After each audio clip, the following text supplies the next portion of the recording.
Wapendwa wasikilizaji wa Radio Tabora FM, karibuni katika tafakari ya neno la Mungu siku ya leo, Jumamosi ya tarehe 28 ya mwezi wa pili mwaka 2026. Masomo yetu ya leo ni kama ifuatavyo. Somo la kwanza linatoka katika kitabu cha Kumbukumbu la Torati sura ya 26 aya ya 16 hadi ya 19. Na somo la Injili linatoka katika Injili ya Mtakatifu Mathayo sura ya 5 aya ya 43 hadi ya 48. Karibuni tusikilize Injili. Yesu aliwaambia wanafunzi wake, mmesikia kwamba imenenwa, umpende jirani yako na umchukie adui yako. Lakini mimi nawaambia, wapendeni adui zenu, waombeeni wanaowaudhi, ili mpate kuwa wana wa Baba yenu aliye mbinguni. Maana yeye huangazia jua lake waovu na wema, huonyeshea mvua wenye haki na wasio haki. Maana mkiwapenda wanaowapenda ninyi, mwapata thawabu gani? Hata watoza ushuru, je, nao hawafanyi hayo hayo? Tena mkiwaamkia ndugu zenu tu, mnatenda tendo gani la zaidi? Hata watu wa mataifa, je, nao hawafanyi kama hayo? Basi ninyi mtakuwa wakamilifu kama Baba yenu wa mbinguni alivyo mkamilifu.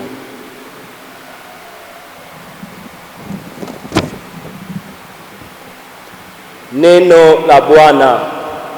Sifa kwako, e Kristo. Karibuni tusikilize tafakari. Ndugu zangu, taifa la Mungu, Injili ya Mathayo sura ya 5 aya ya 43 hadi ya 48 ni kilele cha mahubiri ya Yesu juu ya upendo wa kweli wa Kikristo. Hapa Yesu anavunja mipaka ya upendo wa kawaida wa kibinadamu na kutufundisha kupenda si tu kwa wale wanaotupenda, bali hata maadui zetu. Kwa kufanya hivyo, anatufundisha kuingia katika kiwango cha juu cha maisha ya kiroho, maisha yanayoshiriki katika asili ya Mungu mwenyewe. Baba wa mbinguni huwapa wote jua na mvua bila kuwabagua, na hivyo upendo wake ni wa wote, wenye haki na wasio haki. Mkristo anapopenda adui zake, anakuwa kioo cha huruma ya Mungu na ushuhuda hai wa Injili. Teolojia ya kipengele hiki ni nzito. Upendo wa adui si jambo la hiari, bali ni sharti la kufanana na Mungu.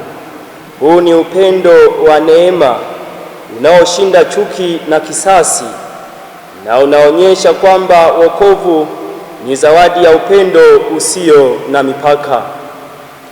Yesu anatuamuru tuwe wakamilifu kama Baba alivyo mkamilifu. Anatufundisha kwamba ukamilifu wa Kikristo si ukamilifu wa sheria au taratibu, bali ni ukamilifu wa upendo unaoshinda mipaka ya kibinadamu. Ukamilifu huu unajengwa juu ya msamaha, huruma na mshikamano. Katika muktadha wa maisha ya sasa, ujumbe huu una nguvu kubwa. Dunia yetu imejaa migawanyiko ya kisiasa, kidini na kijamii. Tanzania, Afrika na dunia kwa ujumla zinakabiliwa na changamoto nyingi. Familia na jumuiya ndogo ndogo za Kikristo zinaalikwa kuwa mashamba ya upendo huu, mahali ambapo msamaha na mshikamano vinajengwa na kuendelezwa. Hivyo Injili hii ni wito wa kuacha upendo wa kawaida na kuingia katika upendo wa kimungu, upendo unaoshinda chuki na kuumba dunia mpya ya mshikamano na amani. Ni mwaliko wa kuishi maisha ya ukamilifu wa upendo, maisha yanayoshuhudiwa kwamba sisi kweli ni wana wa Baba aliye mbinguni. Hivyo ndugu zangu, taifa la Mungu, tunaalikwa kuwa kioo cha huruma ya Mungu na ushuhuda hai wa Injili kwa kuvunja mipaka ya upendo wa kawaida na kuingia katika upendo wa kimungu. Ni wito wa kuishi huruma isiyo na mipaka, tukigeuza dunia yenye migawanyiko kuwa shamba la mshikamano, haki na amani. Tafakari hii imeleta kwenu na mimi Frateli David Paulo Uihanganye kutoka Jimbo Kuu Katoliki la Tabora, inayesoma masomo ya teolojia mwaka wa 3 katika seminari kuu ya Mtakatifu Paulo Mtume Kipalapala. Tumsifu Yesu Kristo.